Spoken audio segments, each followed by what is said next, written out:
Assalamualaikum warahmatullahi wabarakatuh. Salam sejahtera bagi kita semua yang saya hormati. Ibu dosen Bunga Anissa Hararet, SEMAK, pengampu mata kuliah analisis laporan keuangan berbasis IT. Pada kesempatan kali ini, saya Elazar Korwin dengan NPM 250301020451 akan mempresentasikan jawaban ujian tengah semester saya. Pada kali ini saya akan membahas 3 poin. Yang pertama, apa yang dipelajari dalam analisis laporan keuangan.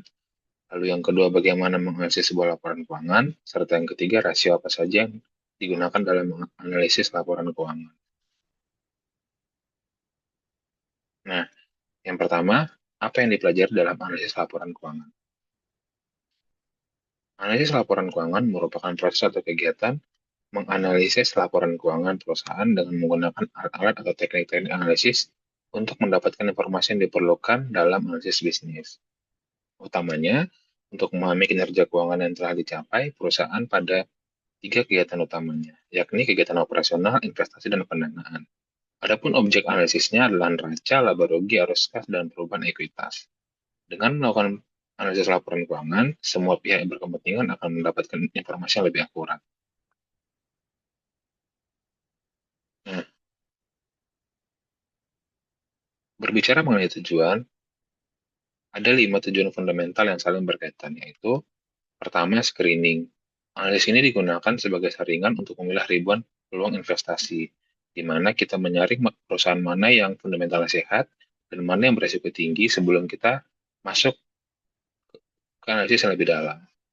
Yang kedua, understanding atau pemahaman. Kita menggunakan laporan keuangan untuk memahami cara kerja perusahaan, bagaimana model bisnisnya, dan strategi apa yang ditetapkan.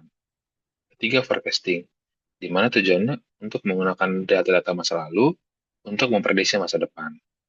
Keempat, diagnosis, bertujuan untuk mendiagnosa masalah, seperti misal jika profitabilitasnya turun, maka kita dapat menemukan akar masalahnya, apakah karena penjualan yang lesu atau kesalahan manajemen.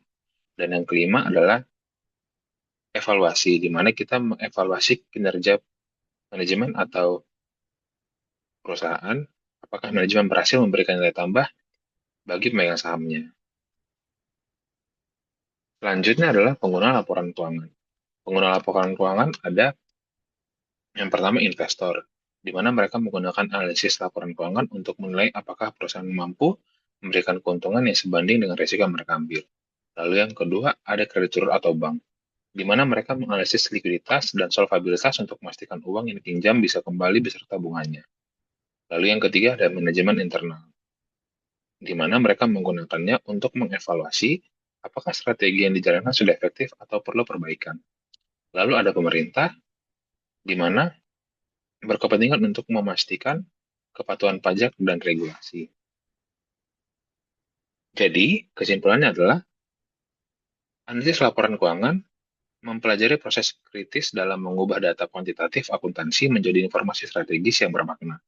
Fokus utamanya adalah mengevaluasi kinerja historis, posisi keuangan saat ini, dan arus kas untuk memprediksi potensi keberlanjutan bisnis di masa depan.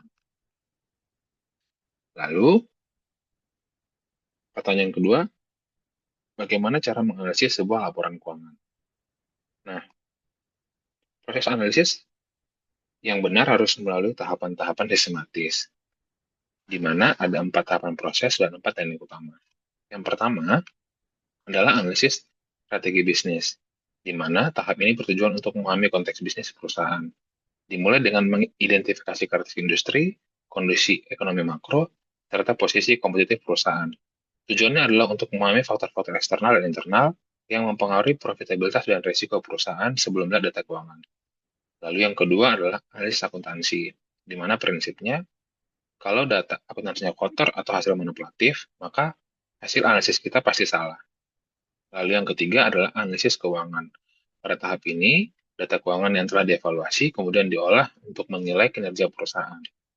Fokusnya adalah mengevaluasi profitabilitas, risiko, dan stabilitas keuangan. Lalu yang keempat adalah analisis prospektif, di mana analisis laporan keuangan ini bukan untuk melihat masa lalu, tapi untuk memprediksi masa depan dan menilai harga wajar sebuah perusahaan. Nah, untuk tekniknya, yang pertama adalah teknik analisis horizontal atau tren, di mana teknik ini membandingkan laporan keuangan suatu perusahaan, baik itu antar periode, atau dengan perusahaan sejenis, atau dengan rata-rata industri pada periode yang sama. Tujuannya untuk melihat penurunan atau kenaikan dari pos-pos laporan keuangan antar periode yang dibandingkan.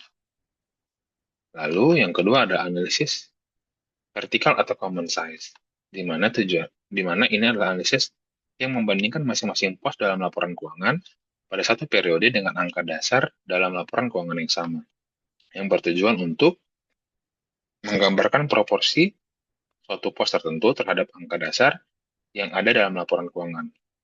Misal, persen aset tetap terhadap total aset. Lalu memberikan ukuran yang lebih rinci tentang keadaan keuangan perusahaan.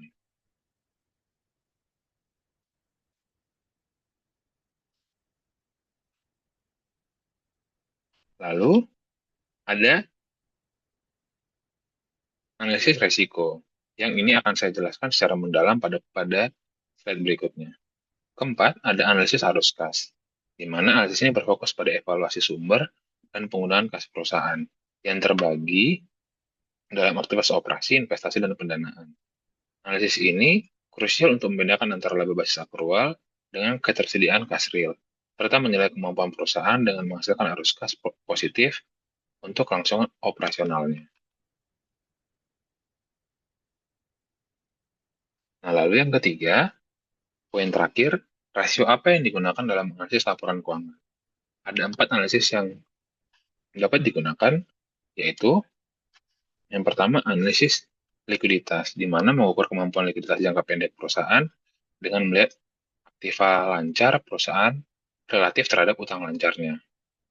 Rasio yang jelek dalam jangka panjang juga akan mempengaruhi solvabilitas perusahaan. Ada 3, yang pertama adalah rasio lancar, di mana rasio ini menunjukkan sejauh mana aktiva lancar menutupi kewajiban lancar. Semakin besar rasio ini, maka semakin tinggi kemampuan perusahaan menutupi kewajiban jangka pendeknya. Rasio ini lebih aman jika berada di atas 1. Lalu yang kedua ada rasio cepat, merupakan rasio yang menunjukkan kemampuan perusahaan dalam memenuhi atau membayar utang lancarnya dengan aktiva lancar tanpa memperhitungkan nilai persediaan. Lalu yang ketiga ada kas rasio. Rasio yang bertujuan untuk mengukur seberapa besar uang-uang yang benar siap untuk digunakan.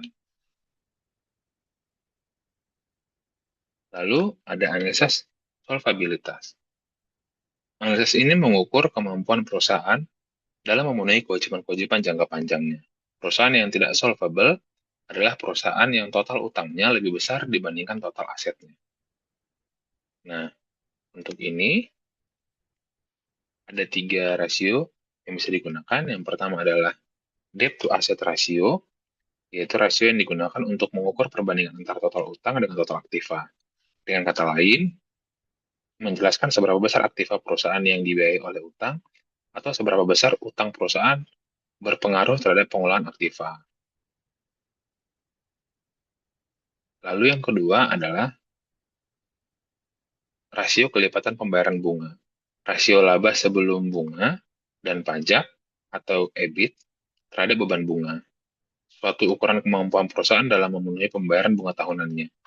Rasio ini mengukur sampai sejauh mana atau sejauh apa laba operasi dapat mengalami penurunan sebelum perusahaan tidak mampu memenuhi biaya bunga tahunannya. Lalu yang ketiga ada debt to equity ratio, merupakan rasio yang digunakan untuk menilai utang dengan modal perusahaan. Rasio ini digunakan untuk mengetahui jumlah dana yang disediakan peminjam atau kreditor dengan pemilik perusahaan. Dengan kata lain, rasio ini berfungsi untuk mengetahui setiap jumlah rupiah modal sendiri yang dijadikan untuk jaminan utang. Bagi kreditor, semakin besar rasio ini akan semakin tidak menguntungkan karena akan semakin besar risiko yang ditanggung atas kegagalan yang mungkin terjadi perusahaan. Namun bagi perusahaan, justru semakin besar rasio ini akan semakin baik. Lalu, yang ketiga adalah analisis aktivitas atau turnover. Analisis ini melihat pada beberapa aset, kemudian menentukan berapa tingkat aktivitas tersebut pada tingkat kegiatan tertentu. Aktivitas yang rendah pada tingkat penjualan tertentu akan mengakibatkan semakin besarnya dana kelebihan yang tertanam pada aktiva-aktiva tersebut. Dana kelebihan tersebut akan lebih baik bila ditanamkan pada aktiva lain yang lebih produktif.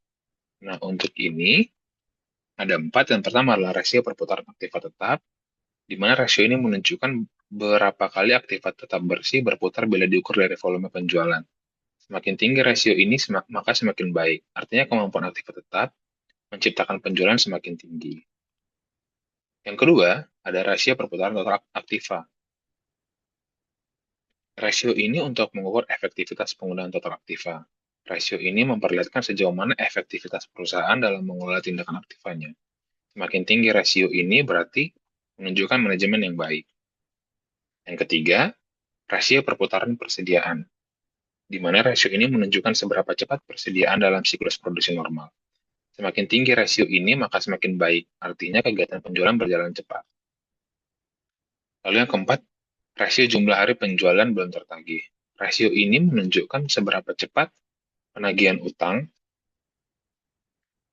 maaf, rasio ini menunjukkan seberapa cepat penagihan piutang, di mana semakin kecil rasio ini, maka akan semakin baik. Artinya penagihan piutang perusahaan berjalan semakin cepat. Nah, di slide untuk menghitungnya yaitu piutang dibagi rata-rata penjualan per hari. Namun bisa juga dengan cara piutang dibagi penjualan per tahun dibagi 365 hari. Yang terakhir adalah analisis profitabilitas. Analisis ini mengukur kemampuan perusahaan dalam menghasilkan keuntungan pada tingkat penjualan, aset, dan modal saham yang tertentu. Nah, untuk ini terdapat ada 3 rasio. Yang pertama rasio laba kotor, di mana rasio ini digunakan untuk mengukur efisiensi produksi dan penentuan harga jual.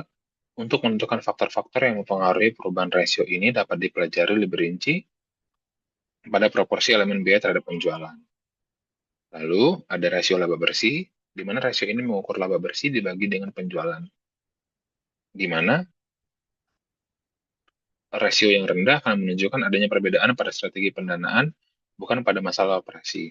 Lalu yang ketiga ada rasio basic earning power, di mana rasio ini menunjukkan kemampuan perusahaan dalam memperoleh laba diukur dari jumlah laba sebelum dikurangi bunga dan pajak dibandingkan dengan total aktiva. Semakin besar rasio ini, maka akan semakin baik. Sekian penjelasan dari saya tentang tugas ujian tax semester saya. Atas perhatian dan kerjasamanya saya ucapkan terima kasih.